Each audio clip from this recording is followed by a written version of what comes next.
All right, awesome, man. Let's get rolling with everybody. I think first thing on a Friday, let's talk about the captains and these three. The work that they put in, it shows up. On offense, it'd be J-Mac. On defense, it's Jake Martin. And teams, and special teams, Yankoff. And these guys are elite teammates and true competitors. So glad they're here. I'll give you an injury update. We'll rule out today Marcus and Laramie. And Josh Johnson will start at QB. All that said, get ready to get rolling with you guys. And seen it over the last several weeks with him getting more of a chance. Yeah, he has. I guess I felt some of it in practice, John. You know, the speed, the urgency. What I've been pleased with also, his ability out in space, you know, not just the catching, but the blocking. I've always felt his urgency, but yeah, there is some more opportunities for him. You know, with the early space, it just wasn't enough, you know, with Zach and with John. So I clearly see him being one to take advantage of it.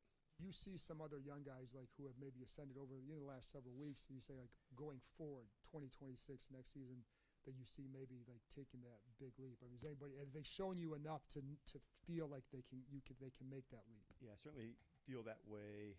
I know I keep lumping Trey into that, and he's not, but he's still new to me. And so I feel him that way. I feel Bill Krosky-Merritt into that space.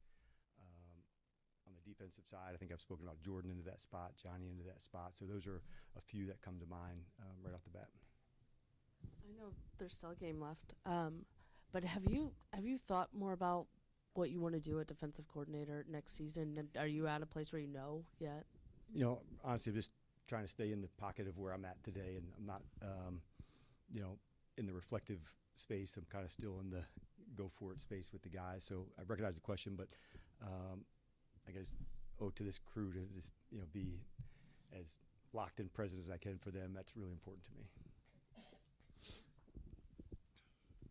Hey, Coach, as you prepare for that last game of the season and you look back, was it anything this season that you maybe didn't see that you wanted to see? Yeah, I think, you know, two of the things that the first thing I would say, Donna, that jumps out is just the turnover margin. I don't see enough takeaways. I don't see enough of us forcing fumbles, hunting the ball, creating, you know, field position changes, drives that change. And that's, I would say, the top of the pile for me.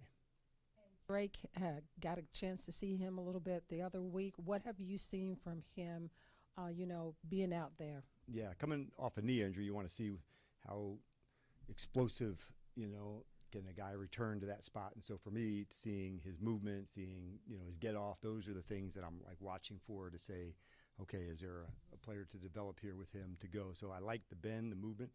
Part of him is my evaluations from practice too, just to see it. Can he come? Is he fully back? Is he making those turns? And so seeing some of that, that's been a big deal for me, and he'll get some more time with that Sunday. Hey, Coach, throughout the season, you've mentioned the phrase hyper-focus and wanting to see that. Can you share some examples of that? So I just want to make sure I'm understanding what you mean by that. I think one would be, you know, it's a 2-minute situation to say, you know, like all the training, it kicks in just for this moment. In those spots, you react quickly and you go. And so I think there's an elevated urgency to your mindset, your belief, and like, yeah, we want that all the time, but there are times where it's like, this is the play, this is the moment, this is the route. And so those are generally the moments that I'm looking for. It could be literally at any position of, hey, on this kick, on this field goal block, you know, like that special emphasis that kind of rises you up even a little bit further. And earlier in the season, I think we talked a bit about the miscommunications on defense. So as the season continued to go on, did you see any improvement there? Kind of don't like it so much that you saw from that? Improvements, yes. To the standard that say I was pleased with, no. But like from an individual spot, I was like just talking about practice this week. And with Will Harris, this is what I'm specifically looking for you from the communication, and to see him go through and nail that on a man-to-man or a certain technique as we're getting ready for this game, I am looking for that. And it's something that you always want to chase, even for the player that's smart, that knows his assignment. Can he, you know, help multiply by talking ahead and being in that spot? And so that's what I try to reinforce a lot too. Dan, indulge me just a little bit on a bigger picture kind of question. I asked the same thing of Cliff yesterday with regards to the offense. Obviously, he's had success with it, college, pros. You guys had last year as well, but he's also almost nobody else in the league is running the no huddle and hurry up as much as you guys are. Right. Having been around it for 2 seasons now and going through this season, what is your kind of thoughts about the system and how confident are you that this is still the way to go forward? Yeah, I'll be glad to hit on all spaces of it. There's things that I like about when you're in no huddle and doing it more than most, because it does add a challenge on the preparation side, like from my perspective from a defense. So for sure there's elements that, okay, that's good, that's not. I would say you want to make sure you always are emphasizing the things that you can do best. And so do they tie together, the runs, the passes? And I think that's something that we'll continue to look at.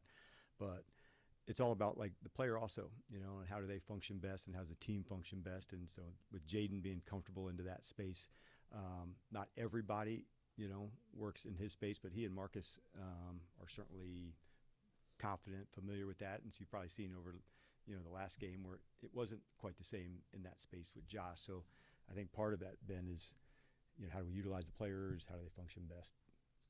Sort of along the same lines, but for the other side of the ball, obviously you made the change to take over play calling, and you'll have those questions to deal with as Nikki asked you.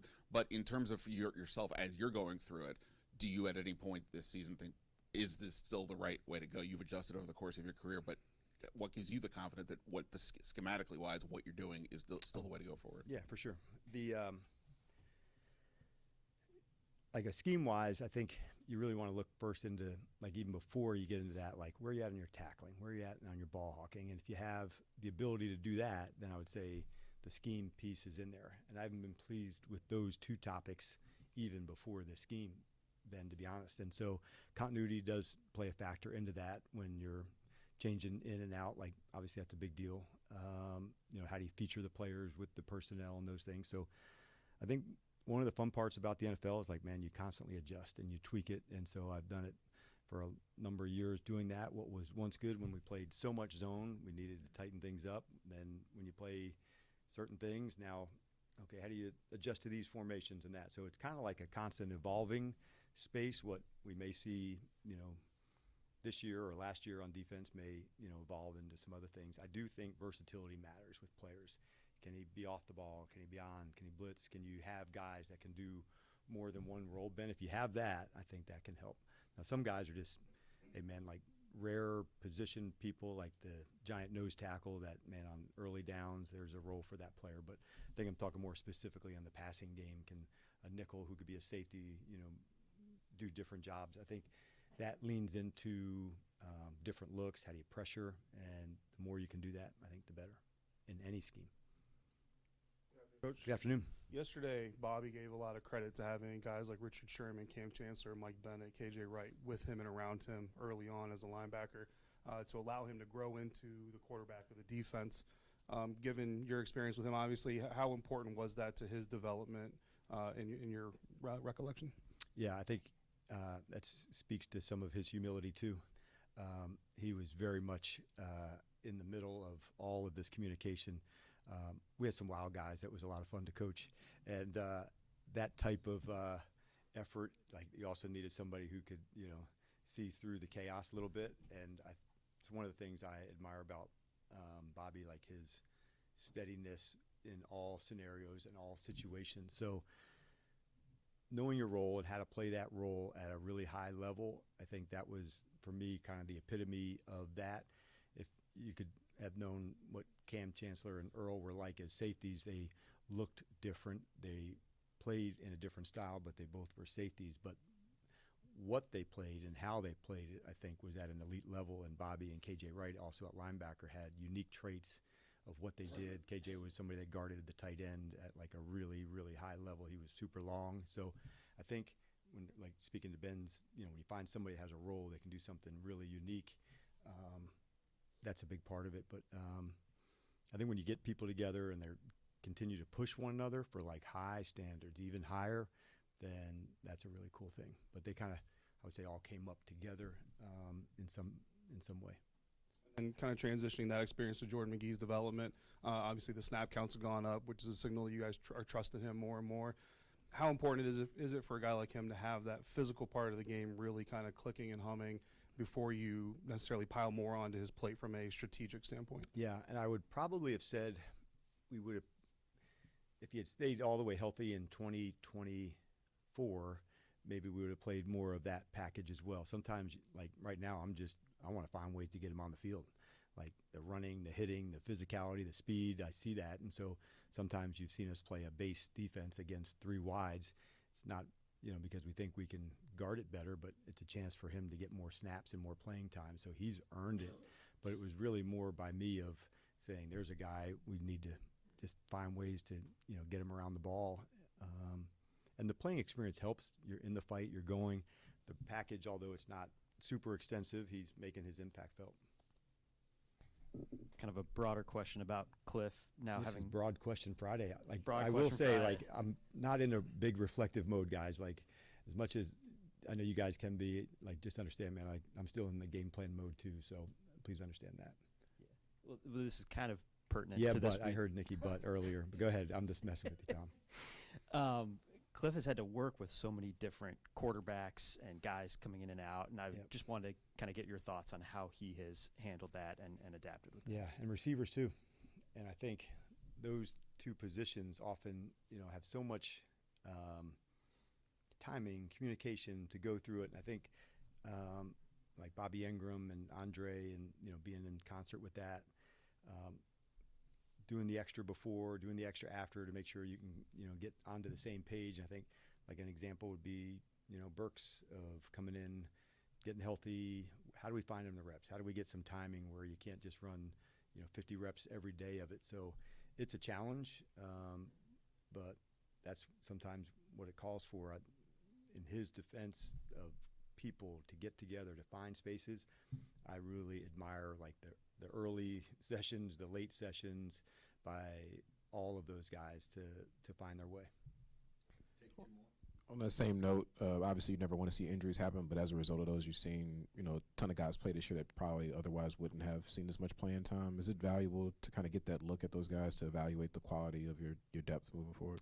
Yeah, that I think falls under the silver lining when you're going through a tough space, and certainly, like we're not going to look back to say, well, that was really worthwhile, but there's things to gain. And even when we're going through this, as hard as it is, I don't want to waste these things that we're going to learn that will pay it forward. And part of that is learning about other players and what they can do, what, they could become, what that could look like. And you do sometimes need to see it in the competitive environment in the game of what that can be. We try to make the practices as competitive as you can, but there is something different on the game day. You're inside those white lines, and like execution, the ability to navigate and adjust, like that's a really big deal. And so there are numbers of examples of that. Like I still wish we could have gotten more on some, others that into that space, but there's been quite a few, and all of them matter, and they count. Sure. So going back to Cliff's offense, you talk about being unique. Why don't we just make it like John's last question, and we can have that like our final one, like on like Fridays, like As long as like one talks with Maury or something. Yeah. Go ahead. Friday with John. As far as Cliff's offense, you talk about being unique, and you always hear coach talk about you get good what you practice against. What's the challenge if you're having a unique offense to get your defense prepared even throughout camp, and as with all the motions sometimes you guys face? What's that challenge? How do you then kind of combat that to make sure that the defense is also prepared going into? Yeah, I think a byproduct of going fast. I think the conditioning of your team is usually a little higher, and I wouldn't have known that, prior to last season. But when you play quicker on the ball, you just think of it just from an offensive standpoint, where these guys are running and running and running. But I think there's an element to that, John, that goes on the defensive side. It does hit on the conditioning. It does hit on the communication quickly. So I think there's, balance to it. But, going through camp, you're trying to get your whole team ready. But I would say it does lean into, I think that's one of the byproducts of that I think is a good thing. All right, we'll see you guys up there.